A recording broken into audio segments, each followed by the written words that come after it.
महात्मा गांधी जी का लेख, शीर्षक है गीता का संदेश। वाचक निर्मल मिश्र। सन 1888-1889 में भी जब मेरा गीता से प्रथम परिचय हुआ, मुझे लगा कि यह कोई ऐतिहासिक ग्रंथ नहीं है, परंतु भौतिक युद्ध के बहाने उसमें उस द्वंद्व का वर्णन किया गया है जो मानव जाति के हृदय में सतत होता रहता है।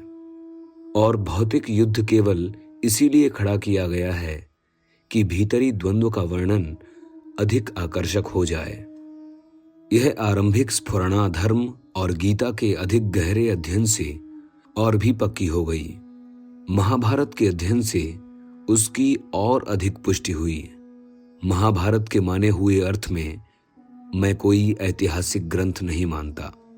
आदि पर्व में मेरे मत के समर्थन में सबल प्रमाण मिल जाता है। प्रधान पात्रों की अमानुषी और अतिमानुषी उत्पत्ति बताकर व्यास भगवान ने राजा प्रजा के इतिहास का काम खत्म कर दिया है। उसमें वर्णित व्यक्ति ऐतिहासिक हो सकते हैं, परंतु महाभारतकार ने उनका उपयोग अपने धार्मिक विषय को समझाने के लिए ही किया है। महाभारतकार ने भौतिक युद्ध की आवश्यकता को सिद्ध नहीं किया है। इसके विपरीत उसने उसकी व्यर्थता को प्रमाणित किया है। उसने विजेताओं को शोक और पश्चाताप से रुलाया है और उनके लिए दुखों के सिवा और कुछ नहीं छोड़ा है। इस महान रचना में गीता मुकुट के समान है। उसके दूसरे अध्याय में भौतिक युद्ध के नियम सिखाने के बजाय स्थितप्रज्ञ के लक्षण बताए गए हैं। गीता के स्थितप्रज्ञ के लक्षणों में मुझे तो भौतिक युद्ध से मेल खाने वाली कोई बात नहीं दिखाई देती। सारी रचना ऐसी है कि युद्ध करने वाले दलों के लिए लागू होने वाले आचरण के नियमों का उससे कोई मेल नहीं बैठता। गीता के कृष्ण पूर्णता और सम्यक ज्ञान की मूर्ति हैं, परंतु यह चित्र काल्पनिक है। इसका यह अर्थ नहीं है कि प्रजा का प्यारा कृष्ण कभी हुआ ही नहीं, परंतु उसकी पूर्णता काल्पनिक है। संपूर्ण अवतार का विचार बाद में बना है। हिंदू धर्म में अवतार उस आदमी को माना गया है जिसने मानव जाति की कोई असाधारण सेवा की हो। वास्तव में सभी शरीरधारी प्राणी ईश्वर के अवतार हैं, परंतु प्रत्येक प्राणी को आम तौर पर अवतार नहीं माना जाता। जिसने अपने समय में अपने आचरण द्वारा असाधारण धार्मिकता दिखाई हो, उसे आगे आने वाली पीढ़ियां अवतार मानकर अपनी श्रद्धांजलि अर्पित करती हैं। इसमें मुझे कोई बुराई नजर नहीं आती। इसमें ईश्वर की महानता कम नहीं होती और सत्य की भी कोई हानि नहीं होती। उर्दू में एक कहावत है, आदम खुदा नहीं, लेकिन खुदा के नूर से आदम जुदा नहीं।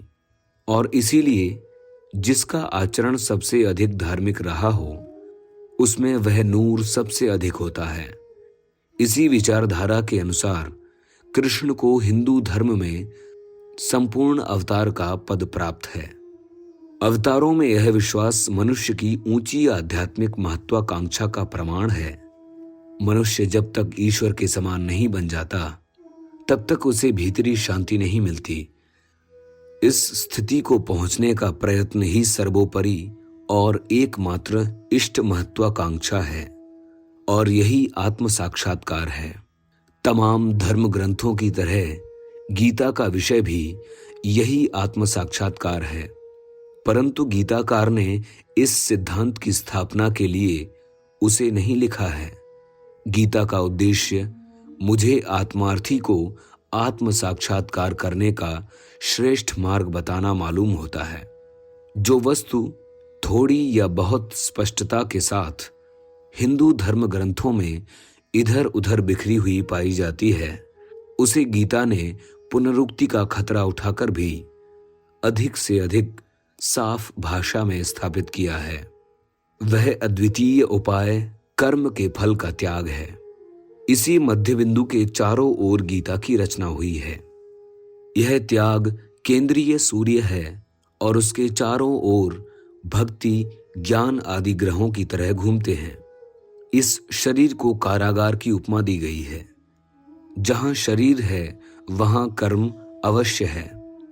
किसी भी शरीरधारी को कर्म से मुक्त नहीं किया गया है। फिर भी सारे धर्म यह घोषणा करते हैं कि मनुष्य अपने शरीर को देव मंदिर समझे और तदनुसार आचरण करे तो मुक्ति प्राप्त कर सकता है। प्रत्येक कर्म चाहे कितना ही तुच्छ हो, दूषित होता है। तब शरीर को देव मंदिर कैसे बनाया जा सकता है? दूसरे शब्दों में, मनुष्य कर्म के बंधन से अर्थात पाप के दोष से मुक्त कैसे हो सकता है? गीता ने इस प्रश्न का उत्तर निश्चित भाषा में दिया है। निष्काम कर्म से, कर्म फल का त्याग करके, सब कर्मों को ईश्वरार्पण करने से, अर्थात अपने आप को शरीर और आत्मा के साथ ईश्वर को अर्पण कर देने से।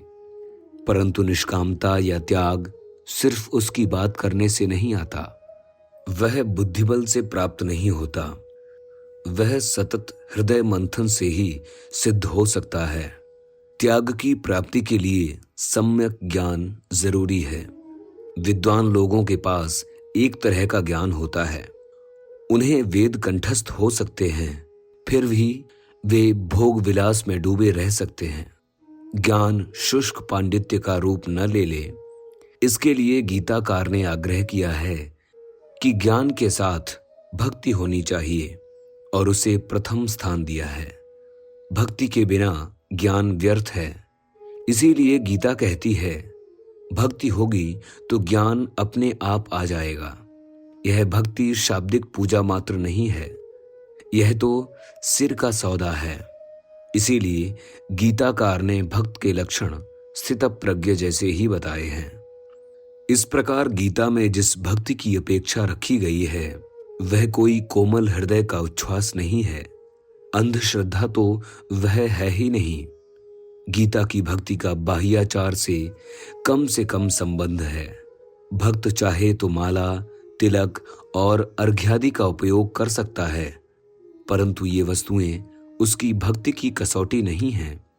भक्त वह है जो किसी से ईर्ष्या नहीं रखता, जो दया का भंडार है, जो अहंकार से रहित है, जो निस्वार्थ है, जो गर्मी, सर्दी और सुख दुख को समान समझता है, जो सदा क्षमाशील है, जो सदा संतुष्ट रहता है, जिसके निश्चय दृढ़ होते हैं, जिसने मन और आत्मा को ईश्वर को अर्पण कर दिया है, जो न दूसरों को डराता है न दूसरों से डरता है, जो हर्ष, शोक और भय से मुक्त है, जो शुद्ध है, जो कर्म में कुशल है फिर भी उससे प्रभावित नहीं होता, जो शुभाशुभ सभी कर्म फलों का त्याग करता है, जो शत्रु मित्र सबको समान समझता है, जो मान अपमान से अछूता है, जो प्रशंसा से फूल नहीं जाता और निंदा से जिसे ग्लानि नहीं होती, जिसे मौन और एकांत से प्रेम है और जिसकी बुद्धि स्थिर है। इस प्रकार की भक्ति का प्रबल आसक्तियों से मेल नहीं बैठ सकता। इस प्रकार हम देखते हैं कि सच्चा भक्त होना आत्म साक्षात्कार करना है। आत्म साक्षात्कार कोई अलग वस्तु नहीं है। 1 रुपए से हम विष भी खरीद सकते हैं और अमृत भी, परंतु ज्ञान या भक्ति से न मुक्ति खरीदी जा सकती है न बंधन। वे विनिमय के साधन नहीं हैं, वे स्वयं इष्ट वस्तुएं हैं। दूसरे शब्दों में, यदि साधन और साध्य एक नहीं है तो लगभग एक अवश्य है। साधन की पराकाष्ठा ही मुक्ति है। गीता की मुक्ति परम शांति है। परंतु इस ज्ञान और भक्ति को कर्म फल त्याग की कसौटी पर खरा उतरना पड़ता है। भले बुरे के ज्ञान से ही कोई मोक्ष का अधिकारी नहीं बनता। सामान्य कल्पना में कोरा पंडित भी ज्ञानी मान लिया जाता है। उसे कोई काम करने की जरूरत नहीं होती। छोटे से लोटे को उठाना भी वह बंधन समझेगा। जहां ज्ञान की एक कसौटी यह हो कि सेवा न करनी पड़े, वहां लोटा उठाने जैसी लौकिक क्रिया की गुंजाइश कैसे हो सकती है। या भक्ति को लीजिए। भक्ति की आम कल्पना यह है कि भक्त का हृदय कोमल होना चाहिए, उसे माला जपते रहना चाहिए आदि। प्रेम पूर्ण सेवा कर्म करने से भी उसकी माला में विक्षेप आता है। इसीलिए यह भक्त खाने पीने आदि के लिए ही माला छोड़ता है, आटा पीसने या बीमारों की सेवा के लिए कभी नहीं छोड़ता। परंतु गीता कहती है, कर्म के बिना किसी को सिद्धि प्राप्त नहीं हुई है। जनक जैसे पुरुषों को भी कर्म से ही मोक्ष प्राप्त हुआ था। अगर मैं आलस्यवश काम करना छोड़ दूं तो संसार का नाश हो जावे, तब फिर साधारण लोगों के लिए कर्म में लगे रहना कितना ज्यादा जरूरी है। जहां एक ओर यह निर्विवाद है कि सभी कर्म बंधनकारी होते हैं, वहां दूसरी ओर यह भी उतना ही सही है कि वे चाहें या ना चाहें, सभी प्राणियों को कुछ न कुछ कर्म करना पड़ता है। यहाँ मानसिक हों या शारीरिक, सभी प्रवृत्तियां कर्म शब्द में शामिल हैं। तब फिर कर्म करते हुए भी मनुष्य कर्म के बंधन से कैसे मुक्त हो सकता है। गीता ने इस समस्या को जिस ढंग से हल किया है वह मेरी जानकारी में अनोखा है। गीता कहती है, नियत कर्म करो परंतु उसके फल का त्याग करो। अनासक्त होकर कर्म करो, फल की इच्छा छोड़कर कर्म करो। यह है गीता का असंदिग्ध उपदेश। जो कर्म छोड़ता है उसका पतन होता है, जो केवल फल को छोड़ता है उसका उत्कर्ष होता है। परंतु फल के त्याग का मतलब ऐसा हरगिज नहीं है कि हम परिणाम के प्रति उदासीन हो जाएं। प्रत्येक कर्म के बारे में मनुष्य को यह मालूम होना चाहिए कि वह उससे किस परिणाम की आशा रखता है, उसका साधन क्या है और उसके लिए कैसी क्षमता चाहिए। जिसकी इतनी तैयारी होगी परंतु फल की इच्छा नहीं होगी, और फिर भी जो अपने नियत कर्म को अच्छी तरह पूरा करने में पूरी तरह संलग्न होगा, उसके लिए यह कहा जाएगा कि उसने कर्म फल का त्याग कर दिया है। साथ ही कोई त्याग का यह अर्थ न समझे कि त्यागी को फल नहीं मिलता। गीता के वचनों से ऐसा अर्थ नहीं निकलता। त्याग का अर्थ है फल की लालसा न रखना। सच तो यह है कि जो छोड़ता है उसे सहस्र गुना मिलता है। गीता का त्याग श्रद्धा की चरम परीक्षा है। जो सदा फल की चिंता करता रहता है वह कई बार कर्तव्य भ्रष्ट होता है। वह अधीर हो जाता है और फिर क्रोध प्रकट करने और अयोग्य कार्य करने लगता है। वह एक से दूसरे में और दूसरे से तीसरे कर्म में पड़ता है और किसी एक कर्म के प्रति वफादार नहीं रहता। जो फल की चिंता करता है उसकी स्थिति विषयों में आसक्त मनुष्य जैसी हो जाती है। वह सदा उद्विग्न रहता है, सब सिद्धांतों को तिलांजलि दे डालता है। उसे नीति अनीति का विवेक नहीं रहता और इसीलिए वह अपने उद्देश्य की पूर्ति के लिए अच्छे बुरे सभी साधनों का आश्रय लेता है। फलेच्छा के ऐसे कटु परिणामों से गीताकार ने फल त्याग का मार्ग खोज निकाला और उसे अतिशय आकर्षक भाषा में संसार के सामने रखा है। सामान्य मान्यता यह है कि धर्म और अर्थ एक दूसरे के विरोधी हैं। हम अनेक दुनियादार लोगों को यह कहते सुनते हैं कि मनुष्य व्यापार आदि लौकिक व्यवहार में धर्माचरण नहीं कर सकता। ऐसे कामों में धर्म का स्थान नहीं होता। धर्म तो केवल मोक्ष की प्राप्ति के लिए है। मेरी राय में गीताकार ने इस भ्रम को मिटा दिया है। उसने मोक्ष में और सांसारिक कर्मों में कोई भेद नहीं रखा है। इसके विपरीत उसने सिद्ध किया है कि हमारे सांसारिक कर्मों में भी धर्म की प्रधानता रहनी चाहिए। मैं तो इस निश्चय पर पहुंचा हूं कि गीता हमें यह सिखाती है कि जो वस्तु व्यवहार में नहीं उतारी जा सकती उसे धर्म नहीं कहा जा सकता।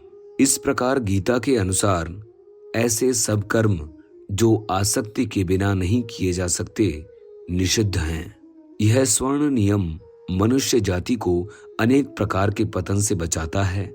इस अर्थ के अनुसार हत्या, झूठ, व्यभिचार आदि कर्म सहज ही त्याज्य और इसीलिए निषिद्ध हो जाते हैं। फिर मनुष्य का जीवन सरल बन जाता है और उस सरलता में से शांति उत्पन्न होती है।